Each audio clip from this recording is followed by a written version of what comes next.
அன்பு உறவுகளுக்கு வணக்கங்கள். நம்ம பார்த்திங்கன்னா, இன்றிலிருந்து திருவள்ளுவர் சொல்லும் நல்லறத்தோடு நம்முடைய வாழ்க்கையை வாழ முயற்சி செய்ய போகிறோம். எனவே இது முதலாவது நாள் 27/6/2026. இப்போது இன்று தினசரி நடந்த விஷயங்களை எல்லாம் பதிவு செய்து வைக்க வேண்டும் என்கிற ஒரு எண்ணத்தில் தான் இந்த டே 1 ஆரம்பித்திருக்கிறோம்.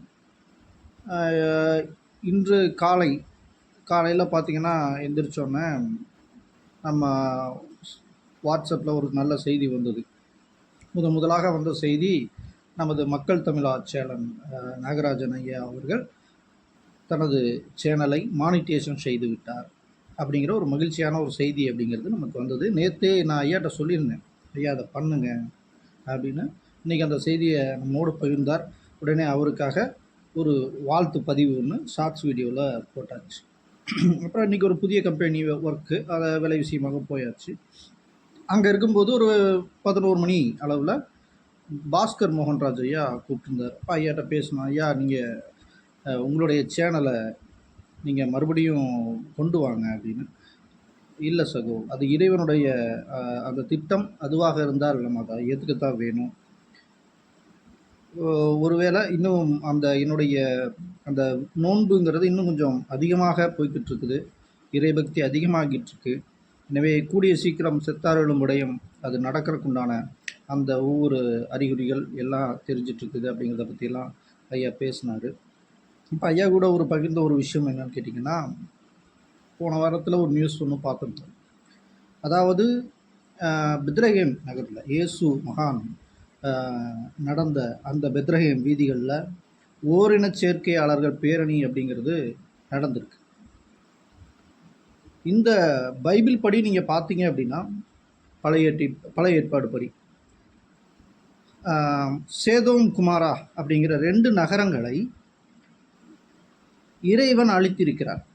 எதுக்காக அழித்திருக்கிறார் என்று சொன்னால், அங்கே இருப்பவர்கள் ஓரின சேர்க்கையாளராக இருந்தார்கள் அப்படிங்கிற ஒரு குற்றத்திற்காக 2 நகரத்தையும் எரித்தார் அப்படிங்கிறது தான் பழைய ஏற்பாடு சொல்லுகிற செய்தியாக இருக்கிறது.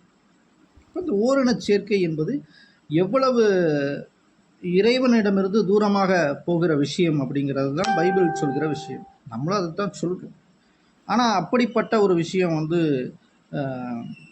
பெத்லகேம் வீதிகளில் நடந்தது அப்படிங்கிறது ஒரு வருத்தத்துக்குரிய செய்தி அப்படின்னு ஐயாட்ட சொன்னோம்.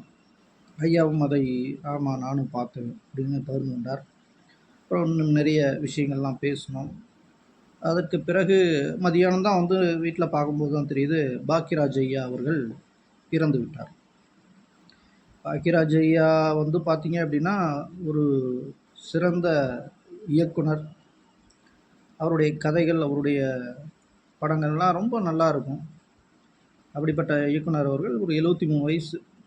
அவருடைய குருநாதர் பாரதி ராஜா ஐயா இறந்து திடீர்னு ஒரு மாரடைப்பால் இறந்து விட்டாருங்கிற அந்த செய்தியவே நான் மதியானம் தான் பார்க்குறேன். ரொம்ப வருத்தமாக இருந்தது. இவ்வகையாக இன்றைய நாள் கழிந்து விட்டது. மேற்கொண்டு இன்று குழுவிலும் முகரம் வாழ்த்துக்கள்லாம் பதிவு செஞ்சோம். முகரம் வாழ்த்துக்களை நம்மளுடைய சேனல்லையும் பதிவு செஞ்சோம். இன்னொரு முக்கியமான விஷயம், நம்ம சேனல் ஒரு 5000 சப்ஸ்கிரைபரை தாண்டி போய்கிட்டு இருக்குது. இது ஒரு மகிழ்ச்சியான செய்தி. தொடர்ந்து இறைவன் பற்றியும் ஆன்மீகத்தை பற்றியும் நாம் பேச வேண்டும் என்று நான் விரும்புகிறேன். ஆன்மீகத்தை பற்றி பேச வேண்டும் என்று சொன்னால், கூடிய மற்றிலும் நாம் ஒரு ஆன்மீகவாதியாக இருக்க வேண்டும். இவ்வளவு நாள் ஆன்மீகவாதியாக இருந்தனா என்று சொன்னால் இல்லை. ஆனால் ஆன்மீகத்தை பிடிக்கும், என்னளவில் நான் சரியாக தான் இருந்தேன். ஆனால் இன்று முதல் திருக்குறள் சொன்னபடி ஒவ்வொரு விஷயத்தையும் நம்ம ஃபாலோ பண்ணணும். சுய ஒழுக்கத்தை தன்னுடைய வாழ்க்கையில் பின்பற்றணும் அப்படிங்கிற ஒரு நல்ல முடிவு எடுத்திருக்கிறேன். எதிர்காலத்தில் இனி டே 1 டே 2 அப்படின்னு தொடர்ச்சியாக நம்ம காணொளிகள் வரும். அந்த காணொளிகளில் நிறைய நல்ல கருத்துக்களையும் அன்றன்று நடந்த விஷயங்களையும் செயல்பாடுகளையும் பற்றி பேசுவோம். நாளை சந்திப்போம். நன்றி, வணக்கம்.